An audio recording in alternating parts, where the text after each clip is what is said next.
दिन, हफ्ते और फिर साल गुजरने लगे। समीर धीरे धीरे बड़ा होने लगा। उसकी हंसी अब दादी की सबसे बड़ी खुशी बन चुकी थी। लेकिन एक दिन सब कुछ अचानक बदल गया। समीर, क्या हुआ तुझे? समीर को बहुत तेज बुखार था। दादी के पास पैसे नहीं थे, न दवा खरीदने के लिए न डॉक्टर के पास जाने के लिए। वह पूरी रात समीर को गोद में लेकर बैठी रही। या अल्लाह, इसे ठीक कर दे, इसकी तकलीफ मुझ पर दे दे।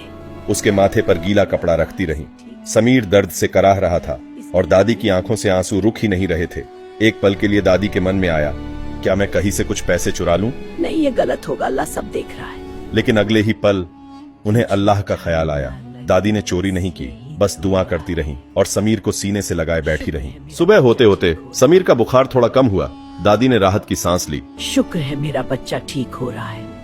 और उनकी आंखों से खुशी के आंसू निकल पड़े। उस दिन के बाद दादी ने ठान लिया, चाहे कुछ भी हो जाए, वह समीर को अच्छी जिंदगी देंगी। धीरे धीरे उन्होंने थोड़े थोड़े पैसे जोड़कर समीर को स्कूल भेजना शुरू कर दिया। पहले दिन जब समीर स्कूल पहुंचा तो उसकी आंखों में एक नई दुनिया देखने की चमक थी। लेकिन यह खुशी ज्यादा देर नहीं टिक सकी। कुछ बच्चे उसे देखकर हंसने लगे। अरे देखो, ये तो कचरा बीनने वाली दादी का बच्चा है। हाँ, ये तो उसी कचरा बीनने वाली दादी का बच्चा है। समीर चुपचाप खड़ा रहा। उसकी आंखों में आंसू आ गए। वो कुछ नहीं बोला, बस धीरे धीरे पीछे मुड़ा और स्कूल से बाहर निकल गया। शाम को वह चुपचाप झोपड़ी में आया। दादी ने देखा कि आज वह बहुत उदास है। क्या हुआ समीर, आज इतना खामोश क्यों है? दादी, सब मेरा मजाक उड़ाते हैं, कहते हैं मैं कचरे वाली दादी का बच्चा हूँ। यह सुनकर दादी का दिल टूट गया। लेकिन उन्होंने अपने आंसू छुपाए और समीर को अपने पास बैठाकर धीरे से बोली, लोग क्या कहते हैं ये मत सुन, तू मेरे लिए सबसे कीमती है। मैंने तुझे कचरे से उठाकर अपने दिल में बसाया है। समीर ने दादी की तरफ देखा। उसकी आंखों में अब भी आंसू थे, लेकिन दिल में थोड़ी हिम्मत आ गई थी। उस दिन के बाद समीर ने फैसला किया, वह मेहनत करेगा और पढ़ लिख कर एक दिन कुछ बड़ा बनेगा। समय धीरे धीरे गुजरता गया। समीर बड़ा होता गया और दादी बूढ़ी होती गई।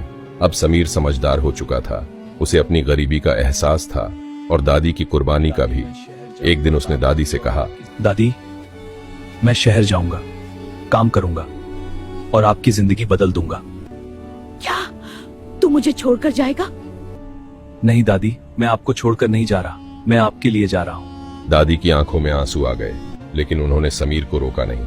अगले ही दिन समीर अपने गले में वही चांद और सितारे वाला लॉकेट पहनकर शहर की तरफ निकल पड़ा। समीर शहर पहुंच गया। चारों तरफ बड़ी बड़ी इमारतें, चमकती रोशनी, भीड़। ये दुनिया उसकी झोपड़ी वाली दुनिया से बिल्कुल अलग थी।